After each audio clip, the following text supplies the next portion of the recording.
Exactly और इस बदला पॉलिटिक्स को संभाल नहीं पा रही है कलकत्ता और बंगाल की पुलिस। बंगाल की पुलिस क्या संभालती है, मीडिया को कवरेज करने से रोकेगी, लोगों के साथ बदतमीजी करती है। हैरत वाली बात यह है कि जहां पर हत्याकांड को अंजाम दिया गया वो मध्यम ग्राम थाने से मैं 1.5 किलोमीटर दूर है।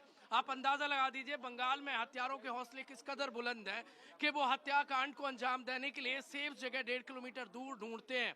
1.5 किलोमीटर यानी आप 3 से 4 मिनट में पहुंच सकते हैं पैदल भी यदि तेज चलेंगे तो। और वहां पर हत्याकांड को अंजाम दे दिया गया, सीसीटीवी कैमरे लगे हुए हैं, पुलिस पकड़ नहीं पाई है अब तक हत्यारे कहां चले गए। अंदाजा लगाइए इतनी बड़ी सिटी में 1.5 किलोमीटर दूर थाने से हत्याकांड को गोलियों से एक व्यक्ति को भून दिया गया, और वो भी शुभेंदु अधिकारी के पीए को। ये पुलिस का कितना बड़ा फेलियर है। खाकी का कोई खौफ गुंडे बदमाशों में नहीं है और वो अभी तक कोई अता पता नहीं कहां गए। अब देख लीजिए ये वो स्पॉट है, यहाँ पर जवान तैनात है। इस स्पॉट पर यदि इनका इतना ही खौफ पश्चिम बंगाल में होता तो ये मारपीट, ये लूट, ये गुंडागर्दी, ये हत्याकांड जैसी घटनाएं सामने नहीं आती। एक बात तो साफ हो चुकी है कि अब तक पुलिस के हाथ में कानून व्यवस्था पश्चिम बंगाल की नहीं है। और ये वही पुलिस है जब जब इलेक्शन हुए हैं तो ये शांति से संपन्न नहीं करा पाए, खूब खून खराबा होता है और फिर से ये खून खराबा हुआ है। देखिए हैरत वाली बात ये है कि जो हत्यारे हैं वो अब तक कोई पता नहीं कहां चले गए। सीआईडी आ रही है, जांच कर रही है और खाली आज चले जा रही है। पुलिस कुछ बोल नहीं पा रही है, मुंह नहीं बता पा रही। बताएगी तो बताएगी कैसे, क्योंकि उनके घर से तकरीबन 1.5 किलोमीटर दूर एक व्यक्ति को मार दिया गया और सेफ जगह ढूंढी ढूंढी तो क्या थाने से 1.5 किलोमीटर। ये कौन सा खेल चल रहा है, ये हत्यारे कहां से आए ये तो वो बताएंगे ना, वो तो बोल नहीं पाते हैं। अब यार जवान देख लीजिए, एक कमर में पिस्टल तो लटकी है, यदि ये चलती होती और बदमाश गुंडे बदमाशों के लिए यदि ये उठी होती कमर में लटकाने के बजाय, शोभा बढ़ाने की बजाय, तो ऐसी घटनाएं सामने नहीं आती। एक घटना ये तमाचा है पुलिस के मुंह पर, कानून व्यवस्था का माखौल है। बाकी स्टेट के उठा के देख लीजिए आप, इतने बड़े व्यक्ति के पीए को मार दिया गया सड़क पर, थाने से 1.5 किलोमीटर दूर। अब तक पता नहीं है तकरीबन घटना को कितना वक्त हो गया है, 12 घंटे से ज्यादा के आसपास का वक्त हो गया, कोई अता पता नहीं है। वो कार से आते हैं, बाइक से भाग जाते हैं, प्रॉपर रैकी की सेफ जगह उन्हें ये मिली, आसपास कई सीसीटीवी कैमरे लगे हुए, लेकिन कहीं कोई कैद नहीं हुए। पुलिस अपनी इमेज नहीं बचा पा रही है, कहीं बम पकड़ा रहे हैं, कहीं बम फूट रहे हैं, कहीं लोगों को जिंदा मारा जा रहा है और अब गोलियों से भूना जा रहा है, कहीं जलाया जा रहा है। ये सब पश्चिम बंगाल में हो रहा है।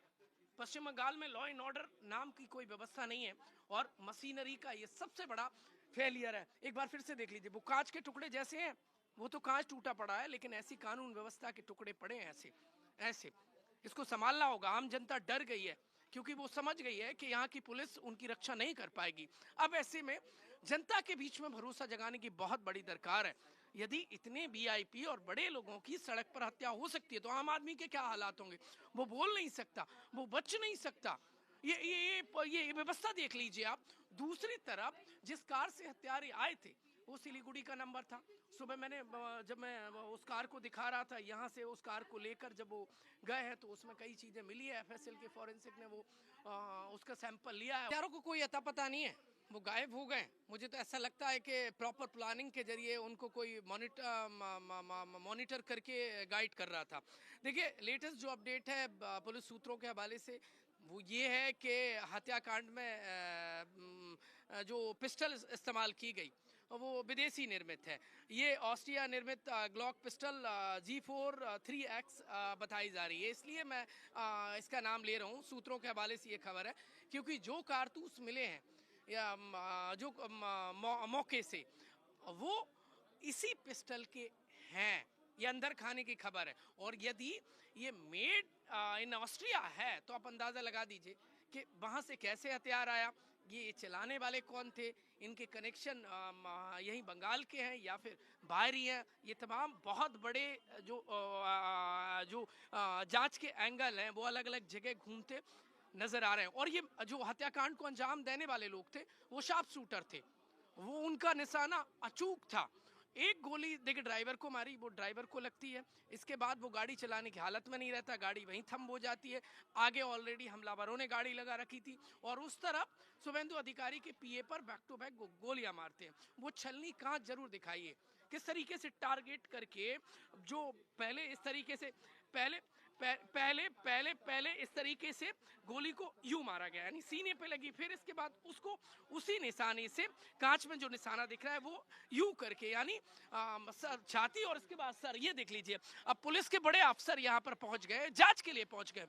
अब ये तब पहुंचे हैं जब खूब किरकिरी हो गई है। ये तमाम बड़े आला अफसर हैं, ये एक कानून व्यवस्था पर जबरदस्त देखिए सवाल खड़े हो रहे हैं। और ये देख लीजिए, अब तस्वीर स्पॉट पे पहुंच रहे हैं, अब तमाम चहलकदमी नजर आ रही है। सीआरपीएफ और जो देखिए यहाँ पर सीआईडी है पश्चिम बंगाल की, वो नजर आ रही है। लेकिन हैरत वाली बात ये है कि यदि ये खबर सही निकलती है कि मेड इन ऑस्ट्रिया पिस्टल के जरिए चंद्रनाथ को मारा गया है, तो आप अंदाजा लगा लीजिए कि यहाँ पर जो विदेशी वेपन्स हैं वो किस तरीके से लाए जा रहे हैं, लाए गए हैं, या फिर ये शूटर किसने और कैसे हायर किए थे। देखिए कहते हैं पुलिस के हाथ, कानून के हाथ बहुत लंबे होते हैं, कोई कहीं भी जाए।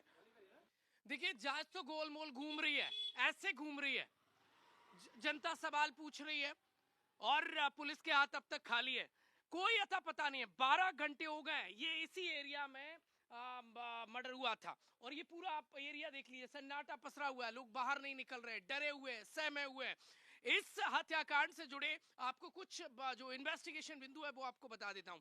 देखिए सूत्रों के हवाले से खबर है वो ये है कि हत्याकांड में जो इस्तेमाल की गई पिस्टल है वो ऑस्ट्रिया निर्मित है, यानी वो इंडिया ब्लैक मार्केट के जरिए लाई जाती है। और यहाँ पर वो कैसे आई और कैसे हत्याकांड को अंजाम दिया गया, ये पुलिस अभी तक इस रहस्य से पर्दा नहीं उठा पाई है। दूसरा इन्वेस्टिगेशन का पार्ट ये भी है और लोकल इंटेलिजेंस का फेलियर ये है कि पुलिस थाने से 1.5 किलोमीटर दूर हत्याकांड को अंजाम दे दिया गया। यहाँ पर हत्यारे आते हैं, एक गाड़ी से रोकते हैं चंद्रनाथ को और इसके बाद वो पहले ड्राइवर को गोली मारते हैं, इसके बाद चंद्रनाथ को बैक टू बैक वो गोलियों से भूनते हैं और यहाँ से वो फरार हो जाते हैं। कार से आते हैं, रैकी करते हैं और बाइक जो ऑलरेडी पहले से इसी हत्याकांड वाले स्पॉट पे खड़ी हुई थी उस पर बैठते हैं और इसी रास्ते से भाग जाते हैं। कोई अता पता नहीं वो कहां चले गए। और ऐसा हथियार जो विदेशी निर्मित है वो इनके हाथों कैसे लग गया, यानी देखिए पूरा हत्याकांड बेल प्लांट था। अब यहाँ पर सीआरपीएफ की तैनाती है क्योंकि लोकल जो एलआईयू है यानी लोकल इंटेलिजेंस वो पूरी तरीके से खत्म है। यदि 1.5 किलोमीटर के अंदर थाने के भीतर हत्याकांड हो रहा है तो आप अंदाजा लगा लीजिए। यहाँ की डेमोग्राफी पे भी सवाल खड़े हो रहे हैं, डेमोग्राफी की चेंज की भी खबरें आ रही हैं यहाँ पर। दूसरी बात यह है कि इतने बड़े नेता के पीए की हत्या हो रही है, इसका मतलब इलेक्शन के बाद ये बदला पॉलिटिक्स बंगाल में है। बंगाल में खूनी होली खेल रहे हैं गुंडे बदमाश। अब इनके हाथों में इस वक्त यहाँ पर कानून व्यवस्था की लगाम है और वो जगह वहां पर हत्याकांड को अंजाम दिया गया। कैमरे भी लगे हैं, सीसीटीवी कैमरे लगे हैं, लेकिन अब तक पुलिस पकड़ नहीं पाई है। कैद जरूर हुए होंगे आते जाते इनमें। अब लेकिन ना तो कोई हमसे बात कर रहा है, कई बार हमने बात करने की कोशिश भी की, लेकिन सीसीटीवी जो फुटेज है वो कोई मुहैया नहीं करा रहा है। देखिए कुल मिलाकर आम जनता को डराने सहमाने की ये सुनियोजित साजिश हो सकती है। अब तक बहुत सारी टीमें जगह जगह नाकेबाजी कर दी गई है, नाकेबंदी हो गई है, पूछताछ की जा रही है, लेकिन हाथ अभी भी खाली हैं।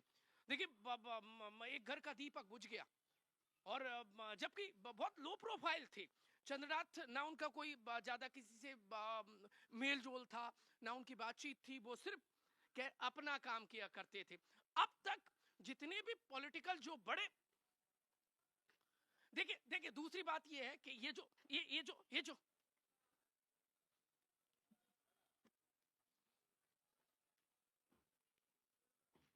मैसेज क्या है, तो खुली चुनौती है।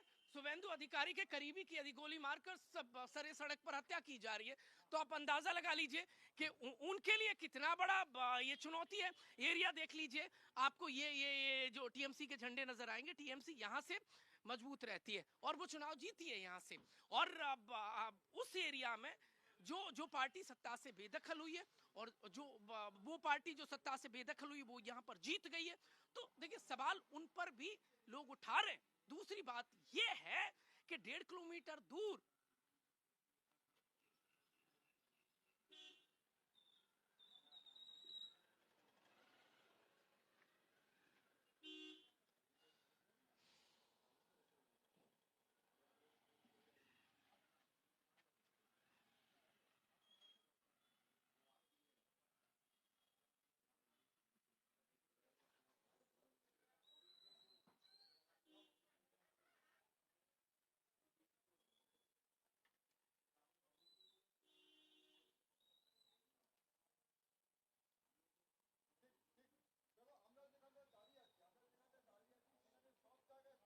है।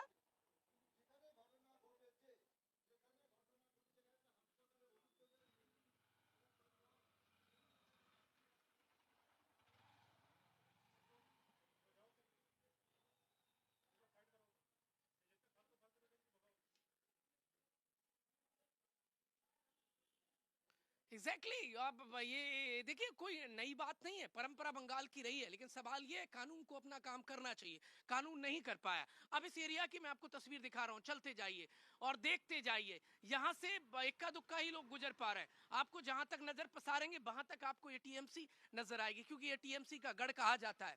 यहाँ पर यहाँ की जो आबादी है देखिए 27% के आसपास मुस्लिम समुदाय के लोग हैं, बाकी हिंदू समुदाय के लोग हैं। यानी डेमोग्राफी पे